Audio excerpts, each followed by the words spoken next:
why it was that I was so upset or even what they had done. I just remember wanting to just run away. And so I threw my possessions into a backpack, went outside, plopped down out on the grass there by the road outside of our house, thumb extended, hoping to hitch a ride somewhere, anywhere. The further away from home, the better as far as I was concerned at this point. Well, not many cars passed our road. After a while, Mom came out and sat down on the grass there with me, and she said, "Brad, you can't run away." I said, "Well, Mom, give me one good reason why not." She said, "Well, because you're part of the family and we'd miss you. And another reason, who's going to feed your pet python, Bogart, you know? And still another reason, Brad, you can't run away because you're 18 years old. You're too old to run away." Home. Home. I mean, there's few words in the English language that invoke such emotion. I mean, deep within the human heart is the hunger for home for all of us. And for Cheryl and myself, we've really, home has become wherever we are together. It seems as we've gotten older because we've had so many homes. But there's just something about home, isn't there? This struck me just the other night. I couldn't sleep, which is often the case. Sometimes I'm hurting or whatever. So I started listening to music. And I was playing songs on the theme of home. Many of them are Christian, some of them weren't. And there was Alison Krauss with The Living Prayer. Have you heard that song? And it ends with the words, "In this world I walk alone with no place to call my home." The next song that I heard came from Philip Phillips, the 2012 American Idol winner. And he had a hit single called Home. And in it he sings, "Hold on to me as we go, as we roll down this unfamiliar road. And as this wave of stringing us along, just know you're not alone, because I'm going to make this place your home." You know, I don't know about you, I love this, even the word home. Another song that I played was Mary Chapin Carpenter, called Almost Home, if you remember her music. She sings, "I'm not running, I'm not hiding, I'm not reaching, I'm just resting." Home is resting as well, isn't it? There was one more song that I heard, and it was by Michael Card. And it was called, "I Will Be Your Home." I mean, there's just something very powerful about this word, home. I mean, we think about it a lot, especially when we're away from home, don't we? You know, we want to be home, and we want to have our family home. And I mean, it's understandable, of course, that arguably the best story ever told in the history of mankind is a story about home. I'm guessing most of you know this story very well. It's one of my favorites. I've preached more sermons on this story than any other story in the Bible. We find it in Luke chapter 15. And because it's such a well-known story, I've chosen to read it from one of the more recent translations of the Bible called The Voice. So you might not even recognize it really, trying to read it from your version. But we're going to use this language, The Voice, today, just to kind of give it a fresh language because we're so familiar with this story. Here we go, beginning in verse 11. Luke 15, verse 11. "Once there was a man who had 2 sons. One day the younger son came to his father and said, 'Father, eventually I'm going to inherit my share of your estate. Rather than waiting until you die, I want you to give me my share now.' And so the father liquidated assets and divided them. Now this story is so rich, with just wonderful details, that we're not even going to get close to covering all the things that we could pull out of this classic story. But let me kind of underscore that little detail there. This father is actually liquidating his assets. In other words, this is going to require some time. This is not just a matter of going down to the bank and cashing a check. We're talking about taking the cattle to auction. We're talking about selling some of the acreage, the back 40. He liquidated his assets, and it would have given the father ample opportunity to reflect on this decision that his son is making. Thoughts like, will he change his mind? Will he somehow just come to his senses? Does this kid have any idea how he's crushing my heart? No doubt he's thinking about a Jewish ceremony. Everybody listening to this parable would have been well familiar with the ceremony known as kezazah.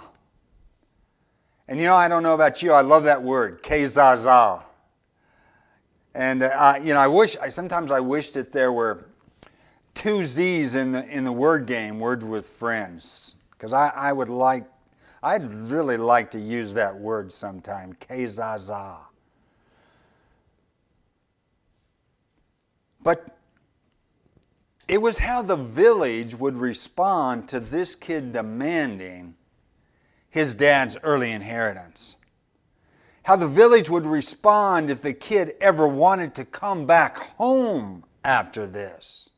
And according to this very dramatic ceremony, it was clear to the kid, you are never welcome back home.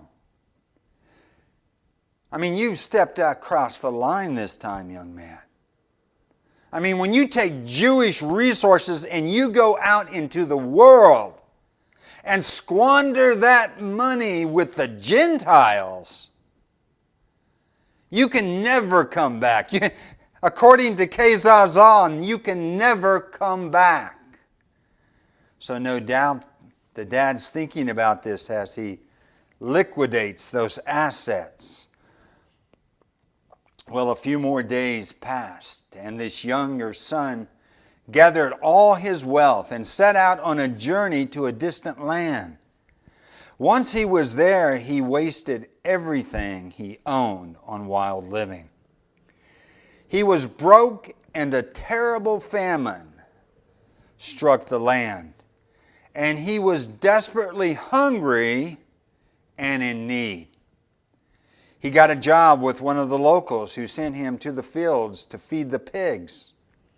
The young man felt so miserably hungry that he wished that he could eat the slop the pigs were eating. Nobody, though, gave him anything.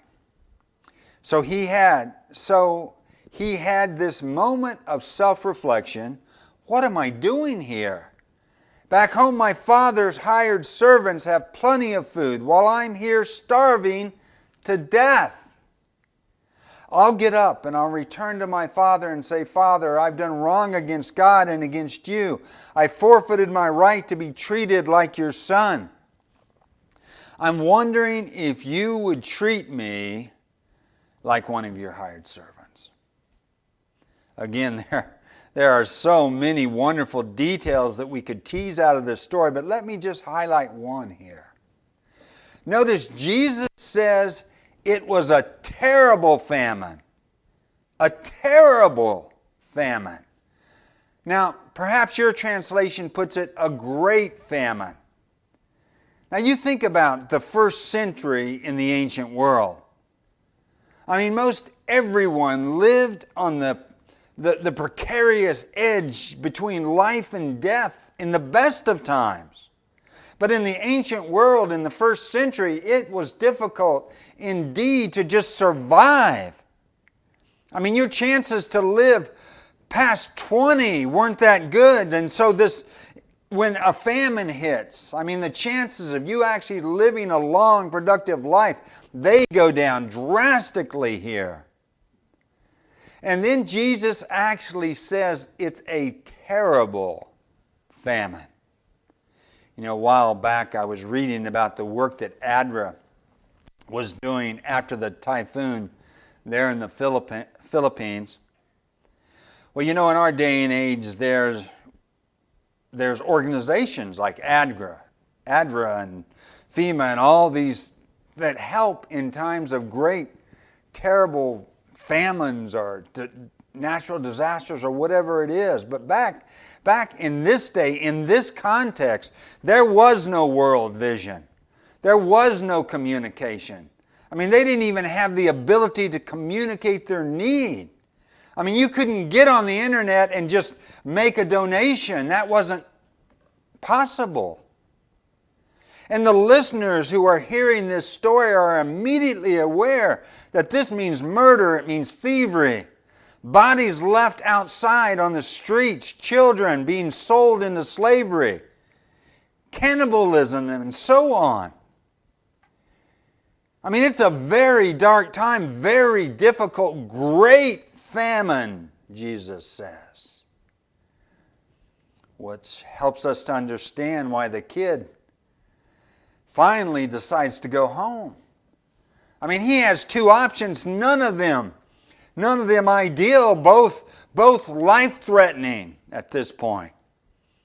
And he could say he could stay there where he was with the manure oozing around his toes, or he could return home. But should he decide the second option there, he knew what was waiting for him back in the village. Kezaza. He would be cut off. I mean, that would mean certain death. But to stay where he is certain death as well. And so let me show you what Kezaza looks like. And I mentioned it's quite dramatic. People remembered it.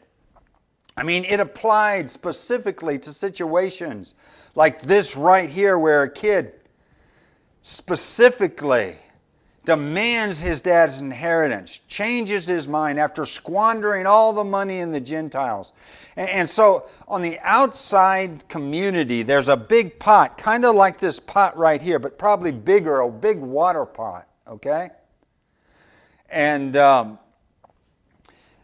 there in that, I mean, this kid,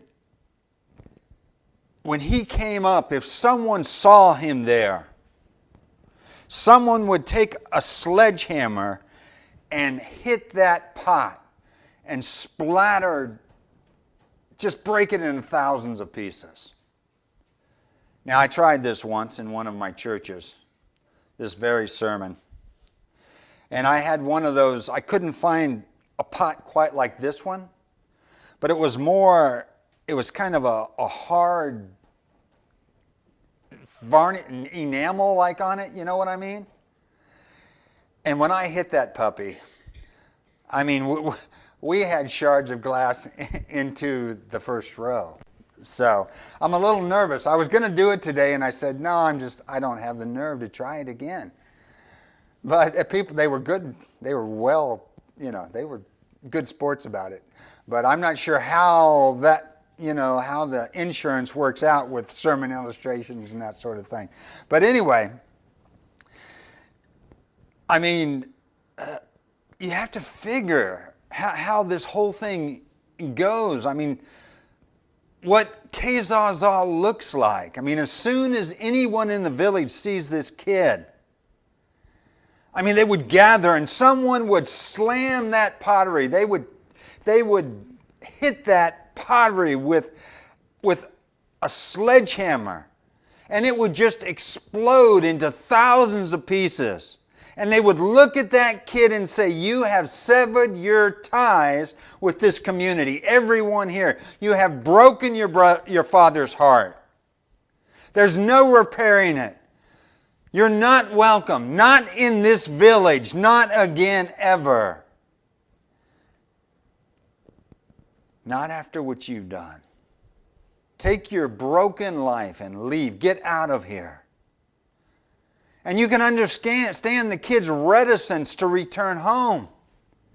But he's so desperate, I mean, he has no other options. And he got up and he returned to his father. The father looked off in the distance and saw the young man returning. He felt compassion for his son and ran out to him and folded him in an embrace and kissed him. You know, this would have been shocking to the people hearing this story for the first time. Because understand, dignified men in the first century, they would never run. I mean, this would be very shameful. It would require them to lift up the edges of the robes in order to run.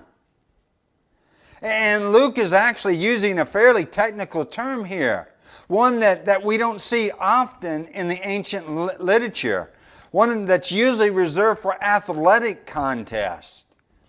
And so what he's really saying here is that his father sprinted. I mean, he raced to his son. Never mind the shame that he would bear because of his exposed legs. He just needs to get to his kid. Why? Kezaza, right? I mean, if somebody sees this kid before he gets to him, and so he covers him up with the family robes. He puts the family ring on his finger. Because if somebody gets to him first, it's a death sentence. He's saying, I got to get to my boy, whatever it takes. And you understand, this is not just a story about a prodigal son. It's not just a parable about the older brother. No, this is the story of a father who runs. This is a parable about a loving father. I mean, the son turned to his father and he starts to his rehearsed speech. Father, I've done a terrible wrong in God's sight and in your sight. And I forfeited the right to be called your son. But I mean, the father, he turns to the servant and he says, quickly, go get the best robe that we have to put on my boy. Put a ring on his finger, shoes on his feet. Get the fatted calf, slaughter the fatted calf. And this suggests that this was a very influential landowner who during a time of great famine can still afford to feed the whole village. And can barbecue a fatted calf. I mean, this is the dignified landowner who runs. He has to get to his boy. I mean, let's have a feast, he said, because my son is dead and he's alive. He was lost and now he's found. And so they have this, this huge party. Now contrast that to Kezaza. Instead of this ceremony of smashing the pot, his life shattered, probably death, the father throws this huge party. You see, this story is all about coming home and the father who just anxiously waits for you to make one small gesture toward him. And he'll run to you regardless of where you've been. Doesn't matter what you've done. Wherever you see yourself in this story, and maybe you see yourself as the prodigal son. You say, you know, if people really knew where I've been and what I've done, I mean, everybody would just blush. I mean, I've had an affair, or I've taken money, or I've taken advantage, whatever it is. And the father says, you can come home. You can come home. Maybe you see yourself in the story as the elder brother. And to you, your spiritual life is just this suffocating sham. I mean, it's all about behavior and external compliance. But you know nothing about that intimate relationship with Jesus. I mean, sure, you're at home, but the family, the father, he explains to the elder brother. I mean, if you get everything on the farm, all the calves, all the cattle, all the barns, if you get everything, it's still not enough. I mean, if you're not totally satisfied with being home with the Father, if that's not enough, nothing will satisfy you. I mean, you've been sucked into this earning plan thing, where on the outside you come to church and you look really, really good. But the truth is, your heart is just filled with anger and rage and resentment, and it's just cold toward Jesus. And the Father says the same thing to the elder brother. Come home. He's saying, I'm knocking at you. If you'll just open the door.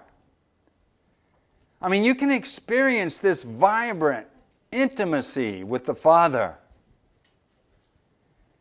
How our God longs to say to every one of us today, come home. Come home. Welcome home. I mean, few words in the English language just pack the power of that little word, home. Welcome home. You know, it doesn't matter what your journey has been or where you've been, what we've done. The Father says, just come home. Come home. And He gives us this invitation because of the cross. Because of the cross. Who gave His only Son. Who cried out at that moment, my God, why have Thou forsaken me? Why has my connection with the Father been broken, Jesus was saying. And you understand, on the cross, Jesus became our Kezaza. And He restored us to the Father. I mean, that's good news. And because He did, He says to everyone else, come home. Welcome home. And I just want to come home. Whether you relate to the prodigal son or the older brother, it doesn't matter. Father, I want to be in Your presence. I just want to be home. If you'll allow me, I just want to take a few more minutes here. In an adapted version of this story by Philip Yancey, a young girl, she grows up on a soybean farm just outside of Dayton, Ohio. Parents don't care much for the music that she's listening to. They hate her clothes, and they're not happy about the nose ring at all. She doesn't see much value in their church attendance. They have another argument. She locks herself in the room and she says to her father, I hate you. I just hate you. I hate you. She decides she's going to run away to the most sinful city that she can think of, Las Vegas, Nevada. And when she gets there, it's much lonelier than she anticipated. But soon she meets this man that drives the biggest car that she's ever seen. And he gives her a ride, and he buys her lunch, and he shows her the city there. Gives her some pills that make her feel better than she's ever felt in a long time. And she begins to realize just how much fun her parents had been preventing her from experiencing. And the man in the big car she calls boss. Teaches her a few things about what men like. I mean, it's a side of life that she never knew back in Dayton, Ohio. She loves the parties and the penthouses and the gifts and the glamour. I mean, but after all, after about a year or so, the first solo signs of sickness appear. And it amazes her how quickly the boss turns mean. I mean, before she knows it, he turns her out on the street to fend for herself. I mean, no money, no clothes, no parties. She's alone. And she uses whatever she knows on the streets to buy whatever she can. But she looks gaunt. She looks thin. The men are no longer wealthy or generous. In fact, sometimes they're dangerous and cruel, and the money goes just to support her habit. She sleeps on the grid on the sidewalk, and she eats whenever and whatever she can find to eat.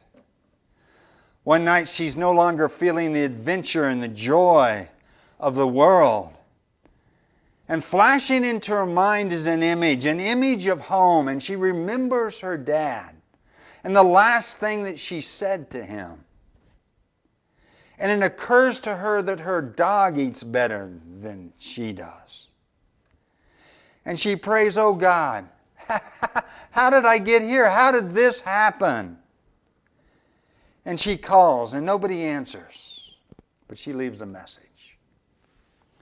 "Mom, Dad, I'm going to be on a bus and I'm rolling through Dayton about 8 Tuesday morning.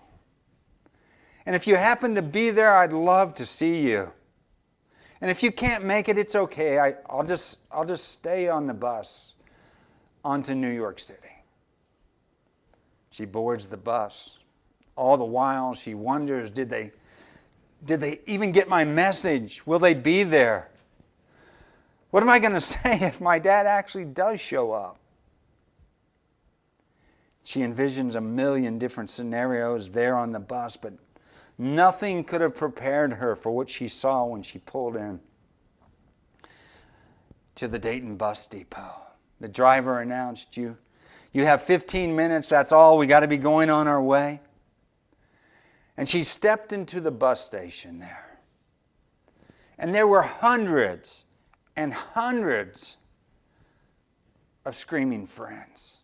Cousins, second cousins, third cousins, aunts, uncles, great aunts, people she hadn't even seen before.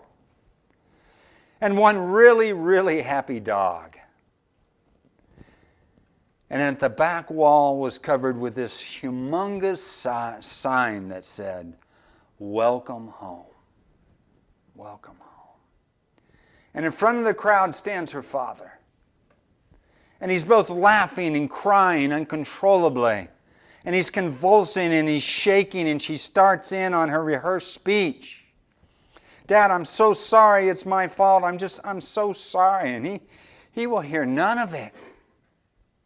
All he can do is just scoop that kid up in his arms and say to her, just like he used to when she was a little girl, when she was afraid, in a big storm or whatever, and say, "I know, I know, I know, I know." And she remembered back when she was just a kid. "Dad, I'm scared of the thunder." "I know, I know. I'm scared of the boogeyman." "I know. I'm scared. I know, I know, I know. It's going to be all right." And he said to his daughter what your father is saying to you today. Welcome home. In my presence, child, I will be your home.